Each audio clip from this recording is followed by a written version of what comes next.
Para aquellos que no conocen la opción nuclear, o en inglés, Nuclear Option, en el lenguaje de Washington. Es un procedimiento extremo en el Senado o el último paso, el más radical de todos los posibles, y lo propone al Senado el presidente de los Estados Unidos de América, Donald J. Trump. Entonces, el filibusterismo. El partido minoritario, según las reglas del Senado, puede retrasar la votación indefinidamente, ya que para terminar el debate sobre el tema no se necesitan 51 votos de 100, sino 60. Pero se puede, digamos, eludir las reglas y votar con una mayoría simple, es decir, 51 senadores o 50 senadores y el vicepresidente, y decidir que este caso en particular puede resolverse con una mayoría simple, o sea, bueno, no mínima, sino simple, de 51 votos. A los senadores normalmente no les gusta hacer esto porque es, bueno, uno de los principales obstáculos para que el partido mayoritario tome todo el poder en sus manos. Y todos entienden que hoy tienes el poder tú, mañana lo tiene otro. Y por eso, en general, no quieren jugar con esta herramienta. Eso de alguna manera protege, sí, en casos especiales. Este es el derecho de la minoría y se llama filibusterismo. Los demócratas lo cancelaron para el nombramiento de jueces, sentando así un precedente. Luego, cuando Trump asumió el poder sin el Partido Demócrata, puso a 3 conservadores en la Corte Suprema. Entonces, ¿a los demócratas no les gustó nada eso? Pues, para nada. Ahora los demócratas intentaron una vez más, pero ya por otro motivo también, por así decirlo, cancelar el filibusterismo. Pero para 2 de los suyos, es decir, 2 demócratas, Manchin y Sinema, Manchin. Pero no lo permitieron, se detuvieron. Entonces, la primera mitad del 26 mostrará si los republicanos mantienen el Congreso o si pasa a los demócratas. Y ellos, naturalmente, comenzarán nuevos juicios políticos, demandas y retrasos. Y si se le permite a Trump llevar a cabo reformas, eso impulsará la economía y el nivel de vida.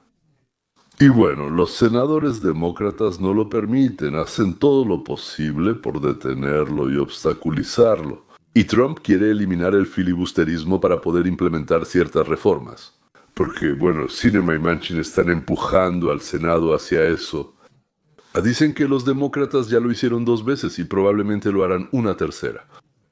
Así que ellos, por así decirlo, establecieron el precedente para sofocar el libre mercado. Necesitamos el derecho de implementar reformas para devolver a América a nuestros objetivos originales, y con el filibusterismo no podremos hacerlo. Los demócratas casi perdieron todo el poder en el país, porque los echamos, por cierto. Y ahora simplemente están tratando de colapsar la economía para socavar la agenda de Trump. América, ante todo. Por suerte. No obstante, la administración de Trump parece tener altas expectativas para 2026. Miren. Creo que veremos una aceleración significativa en la economía en el primer y segundo trimestre y también creo que ya lo estamos viendo en muchos precios. Como mencioné, estamos bajando esa curva y aumentando los ingresos reales. Los estadounidenses lo notarán en el primer y segundo trimestre. Creo que en 2026... ¿Año? Gracias a los planes emblemáticos del presidente Trump, será un gran año para los estadounidenses, trabajadores, para los mercados. Yo lo llamo prosperidad paralela. La calle principal y Wall Street pueden prosperar, pero creo que a la calle principal espera un excelente año, 2026. Si Scott Bessent tiene razón, entonces el mercado se disparará, los precios bajarán y los salarios subirán. Por cierto, parte de nuestro problema son los 15,000 millones o más de personas que les quitan el trabajo a los estadounidenses. Y a los estadounidenses a quienes les quitaron el trabajo, les pagamos subsidios de desempleo, cupones de alimentos, asistencia material, atención médica, ayuda para pagar la vivienda y educación. No necesariamente todo eso junto para la misma persona. Parte de ese paquete va para quienes vinieron aquí y no tienen ningún derecho de estar en Estados Unidos, ningún derecho a ese dinero. Al mismo tiempo, los estadounidenses pagarían mucho menos impuestos sobre la propiedad, sobre los ingresos, sobre las carreteras, sobre las escuelas, si no hubiera ilegales. Y los ilegales no lo pagan. Incluso cuando trabajan, no lo pagan porque trabajan por efectivo y no legalmente. Entonces, un ilegal nos cuesta, disculpen, de 87 a 110 mil dólares al año. En California los gastos pasan de 31 mil millones al año y en Texas son 13 mil millones. Educar a hijos de ilegales cuesta 78 mil millones anuales en todo el país. Y además, no solo es el dinero, esto también baja el nivel educativo en las escuelas de Estados Unidos. Porque llegó un montón de gente que no entiende nada, ni siquiera entienden inglés, que se quedan atrás, a quienes hay que explicarles y explicarles, que no saben comportarse y a quienes hay que detener. O sea, en vez de enseñar a los que están más avanzados, enseñan a los menos avanzados. Los gastos judiciales y administrativos vinculados a los ilegales suman hasta 47 mil millones de dólares al año en el país, y el mantenimiento cuesta 42 mil millones. En resumen, ya casi llegamos a los 200 mil millones anuales, y todavía no hemos tomado en cuenta todo lo que deberíamos haber considerado.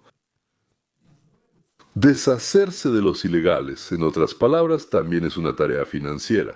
Considero que gran parte de la inflación reciente se debe a que permitimos la entrada de millones de personas al país, sin una expansión suficiente del parque habitacional y otras formas de capital básico. Correcto. La verdad es que ellos necesitan vivir en algún lugar, y si viven en algún lugar, ese es un lugar donde otras personas en Estados Unidos no pueden vivir. Y ese es el problema. Y eso fue inflacionario. El cambio en la política fronteriza, que busca reducir la migración neta a cero o negativa por las deportaciones, me parece muy desinflacionario, ya que es lo contrario a lo que pasaba en años recientes. Así que, amigos, si lo piensan, esto es simplemente sentido común. Cada uno de los 25 millones de migrantes ilegales que llegaron a este país bajo Biden ocupa un lugar y consume recursos. Han elevado los precios de la vivienda, la renta y los productos al consumir alimentos. Todo, absolutamente todo. Y, afortunadamente, ahora tenemos datos económicos para demostrar, fuera de toda duda razonable, cuán grande fue la carga económica de todos estos ilegales. De hecho, todos estos ilegales que están inundando el país. Esa es una de las razones principales por las que la inflación se ha vuelto tan alta en la era de Biden. Porque, de nuevo, cada ilegal en realidad compite contigo por los recursos, ya sea vivienda, comida o trabajo. La llegada anual de más de 5 millones de ilegales dañó nuestra economía y provocó un aumento de la inflación. Y ahora, cuando empiezan a deportar a todos estos ilegales, realmente vemos cómo la inflación disminuye y los precios empiezan a estabilizarse. Y sobre la inflación. Primero, si miramos la historia de la inflación, sí. Lo que pasó fue que hubo un gasto desenfrenado de los demócratas bajo Joe Biden y la inflación subió casi al 10% en promedio, 5% durante 4 años. Eso generó una situación donde, por ejemplo, subieron las tasas hipotecarias. Así que el pago mensual promedio de la hipoteca casi se ha duplicado. Una bolsa de víveres que costaba $400 al mes cuando el 55%. En segundo lugar, caminen, profesor, amables, acompáñenme, me parece que Yana. Se trata de la mercancía para Moscú.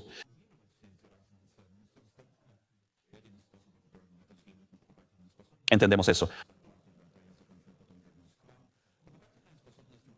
Parlement, porque recibimos. Tenemos presidente Trump, ya creció en 1,200. Entendemos que la gente todavía siente el dolor de los altos precios, pero estamos reduciendo y eliminando esa brecha rápidamente. Después de las elecciones, que tuvieron lugar hace menos de 2 semanas, la Casa Blanca comenzó a reorientar sus prioridades de la política exterior a la política interna. Los session. Muchos dicen que todo está caro, pero hay que recordar que es así porque heredamos una terrible crisis inflacionaria de la administración de Biden. Pero ya están viendo señales de mejora. El precio de los huevos, los energéticos y la gasolina ha bajado mucho. Y como sabemos, cuando bajan los energéticos, esto impacta a toda la economía. Pero eso también toma algo de tiempo. Hay otro componente de esto, Sean, que para mí quizá es el más importante, porque para mí es muy importante que nuestra juventud pueda vivir dignamente. Muchos jóvenes dicen que la vivienda es demasiado cara. ¿Por qué es así? Porque inundamos el país con 30 millones de inmigrantes ilegales que por derecho deberían haber sido para los ciudadanos estadounidenses. Y al mismo tiempo no construimos suficientes casas nuevas, ni siquiera para la población que ya teníamos. Por eso buscamos simplificar la construcción de casas, fábricas y similares, para que la gente tenga buenos empleos. También estamos expulsando a todos esos ilegales del país. Ya ven cómo eso está dando frutos. El precio de la gasolina en realidad no ha cambiado en los últimos 300 días. Bueno, solo un poquito. Pero en 2026 se espera un aumento en la producción de petróleo en Estados Unidos. La disminución del precio en relación con esto, de $3.10 por galón, que es el promedio nacional actual, a $2.90 por galón, es un cambio pequeño, claro, un 6%, pero lo importante es que el aumento del combustible no crece, sino que disminuye. Bueno, es decir, claro, si no hay grandes guerras, catástrofes, algún tipo de conflictos o eventos que sean imposibles de predecir, Estados Unidos está deportando a inmigrantes ilegales, lo que influirá en la inflación y el precio de la vivienda, que subió por los millones de personas que no necesitaban esas casas.